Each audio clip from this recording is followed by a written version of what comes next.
57 serta kita lihat yang tadi dengan NPM 0038. Langsung saja pada materi yang pertama tentang pengertian keputusan investasi dan modal. Jadi keputusan investasi modal atau yang sering disebut sebagai capital itu merupakan proses penting dalam manajemen keuangan sebuah perusahaan. Jadi proses ini melibatkan perencanaan dan pengambilan keputusan mengenai pengeluaran dana untuk investasi yang diharapkan memberikan manfaat di masa depan untuk perusahaan. Selanjutnya, materi yang selanjutnya akan dibahas oleh Delia. Selanjutnya ada jenis-jenis keputusan investasi modal. Dalam proses pembuatan keputusan investasi modal seringkali disebut sebagai dengan penganggaran modal atau capital budgeting. Terdapat dua jenis proyek penganggaran modal yang perlu dipertimbangkan. Yang pertama ada proyek independen atau independent project, dan yang kedua ada proyek saling eksklusif. Pengertian dari proyek independen atau independent project yaitu proyek yang apabila diterima atau ditolak tidak akan berpengaruh terhadap arus kas proyek lainnya. Sebagai contoh, manajer departemen pemasaran, penelitian dan pengembangan secara bersama-sama mengusulkan tambahan suatu produk baru yang memerlukan sumber daya besar untuk kebutuhan modal kerja dan peralatan. Demikian pula keputusan perusahaan untuk membangun suatu pabrik baru juga merupakan contoh mengenai keputusan investasi proyek independen.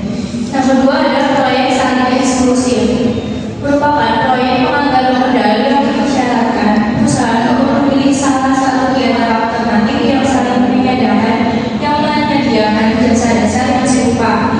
Penerimaan salah satu opsi atau pilihan akan menghalangi penerimaan proyek lainnya. Jadi proyek yang bersifat saling meniadakan atau mutually eksklusif project adalah proyek yang apabila diterima akan menghalangi penerimaan proyek lainnya. Next. Selanjutnya ada model-model yang dapat dikontrol. Yang pertama ada metode periode pengembalian, dan yang kedua ada metode tingkat pengembalian akuntansi. Next.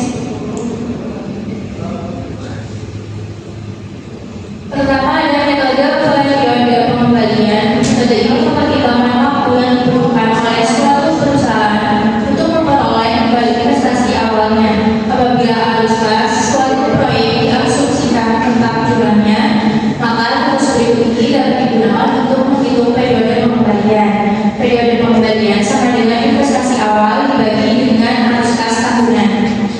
Apabila arus kas tidak sama jumlahnya, maka periode pengembalian dihitung dengan cara menambahkan arus kas tahunan sampai pada waktu ketika investasi awal dapat diperoleh kembali.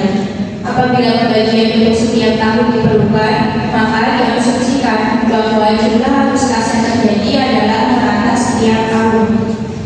Next. Selanjutnya ada metode periode pengembalian memberi informasi kepada manajer yang dapat digunakan sebagai berikut. Yang pertama yaitu dapat membantu mengendalikan risiko yang berhubungan dengan ketidakpastian arus kas di masa depan. Yang kedua adalah membantu meminimalkan dampak investasi terhadap masalah likuiditas perusahaan. Yang ketiga adalah membantu mengendalikan risiko keuangan, dan yang terakhir membantu mengendalikan pengaruh investasi terhadap ukuran kinerja. Namun metode periode pengembalian ini mengandung kelemahan yang signifikan, yaitu dapat mengabaikan kinerja investasi setelah melewati periode pengembalian dan nilai waktu uang. Walaupun begitu bermanfaat bagi seorang manajer, tapi hanya mengandalkan pada hal itu saja yang dalam keputusan investasi modal akan kurang bijaksana. Yang selanjutnya akan dijelaskan Mbak Fernanda. Lalu yang kedua ada metode tingkat pengembalian akuntansi. Tingkat pengembalian akuntansi atau accounting rate of return merupakan model non-diskonto kedua yang lazim digunakan. Tingkat pengembalian akuntansi mengukur kelayakan suatu proyek dengan menggunakan laba, bukan arus kas proyek. Tingkat pengembalian akuntansi dihitung dengan menggunakan rumus sebagai berikut.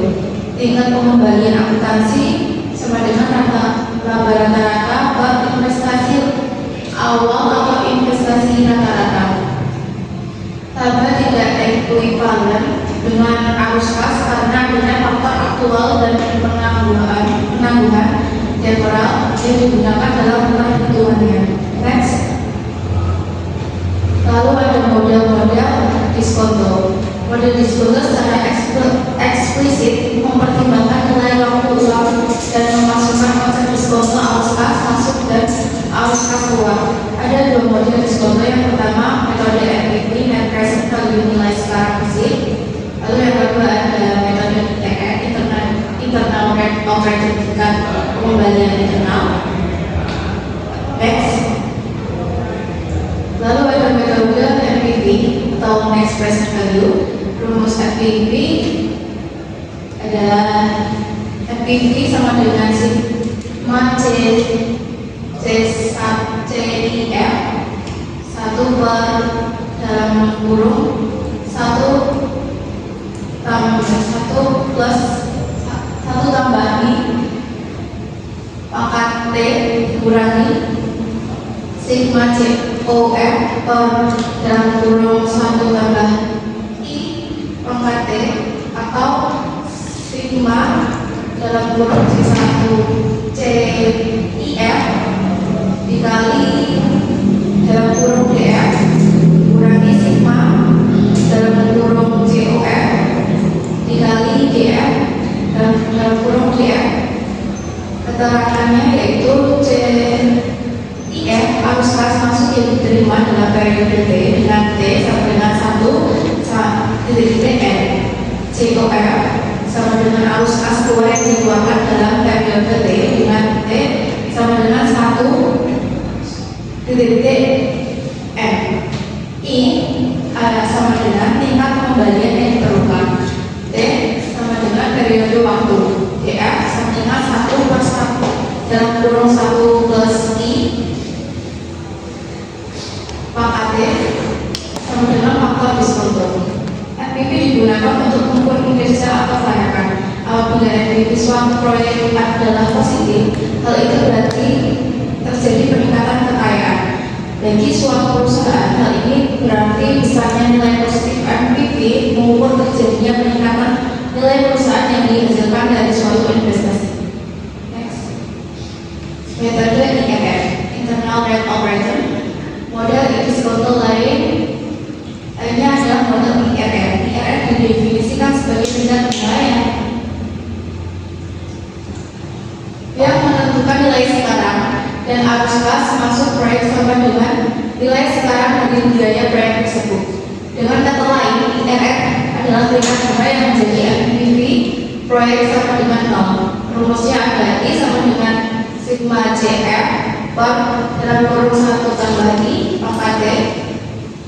Sisi kanan persamaan merupakan nilai sekarang dari arus kas masa depan dan sisi kirinya merupakan investasi. Apabila data 1 CF dan T diketahui, maka IRR atau tingkat kembali dalam persamaan akan dapat diketahui dengan menggunakan cara coba-coba atau trial and error. Segera setelah IRR suatu proyek itu, IRR tersebut kemudian dibandingkan dengan tingkat pengembalian yang disyaratkan perusahaan atau rate of return. Next, selanjutnya akan dijelaskan oleh teman saya.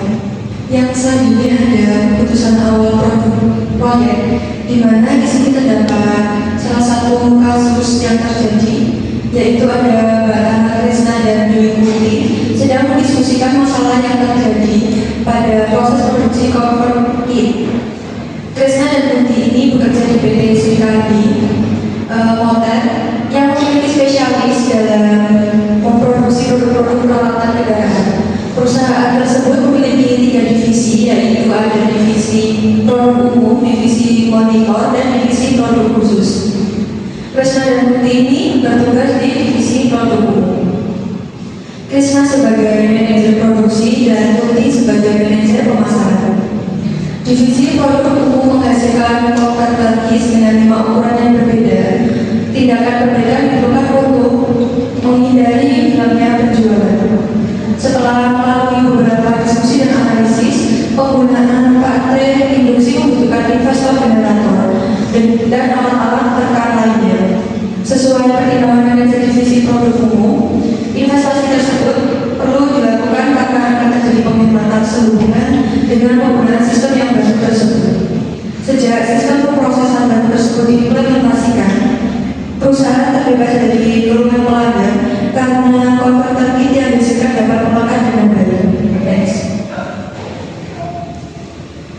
Selanjutnya ada evaluasi setelah proyek berjalan.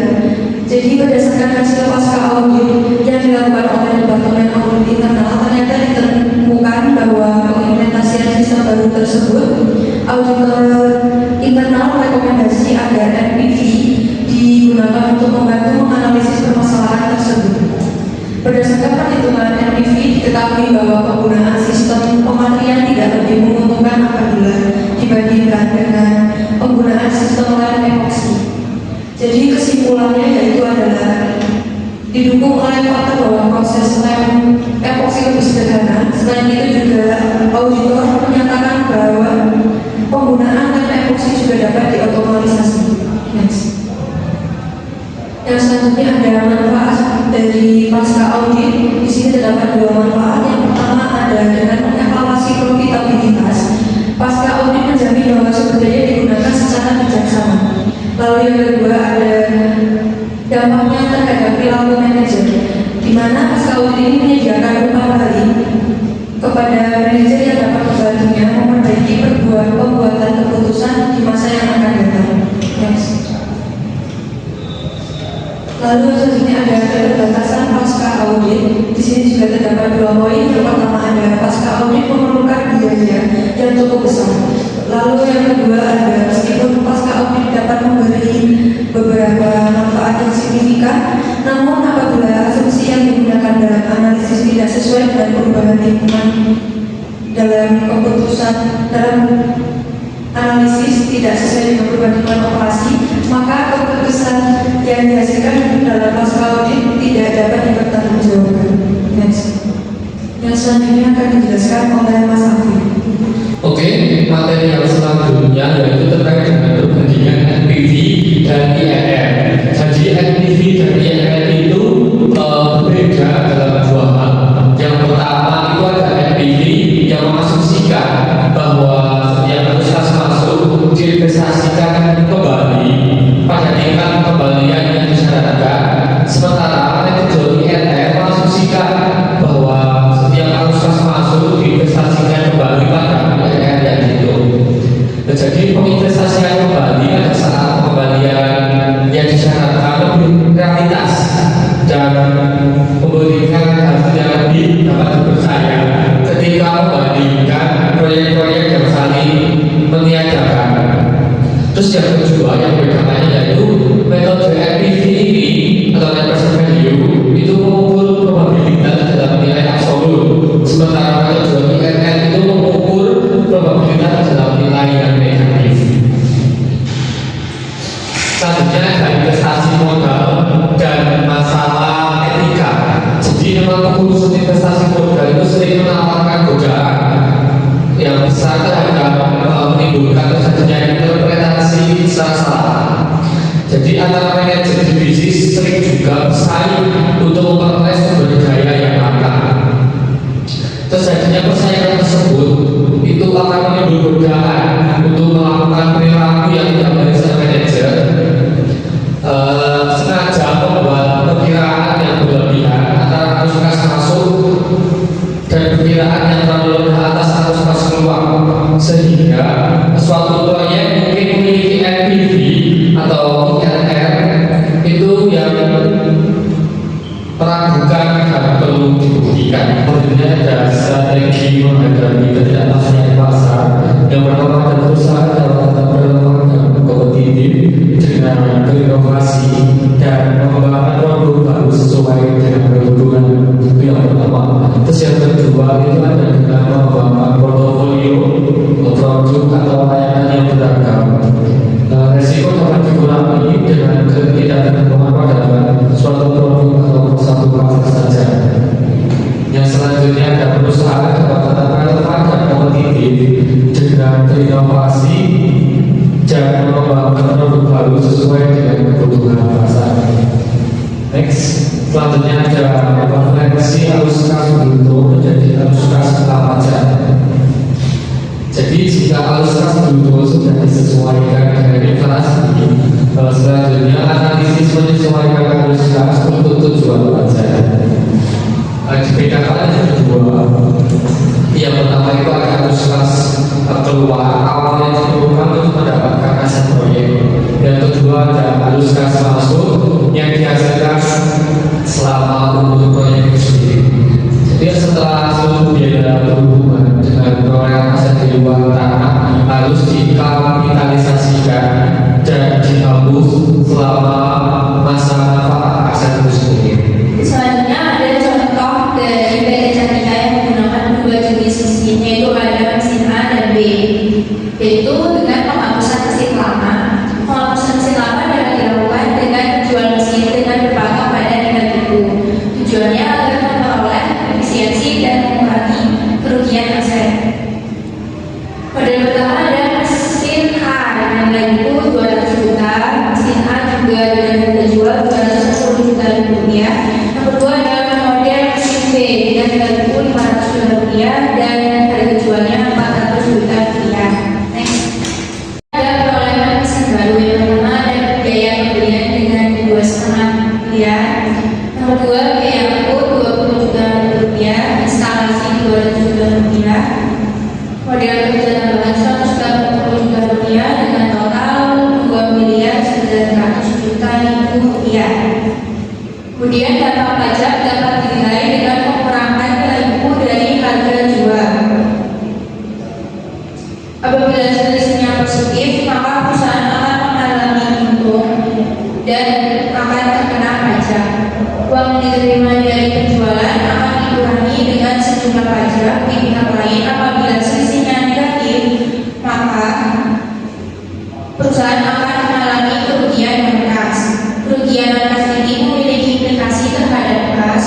Kerugian tersebut dapat dikurangkan dari pendapatan dan sebagai akibatnya dapat melindungi pendapatan kena pajak, sehingga pajak dapat dihemat. Jadi kerugian menghasilkan arus kas masuk yang sama dengan pajak yang dihemat.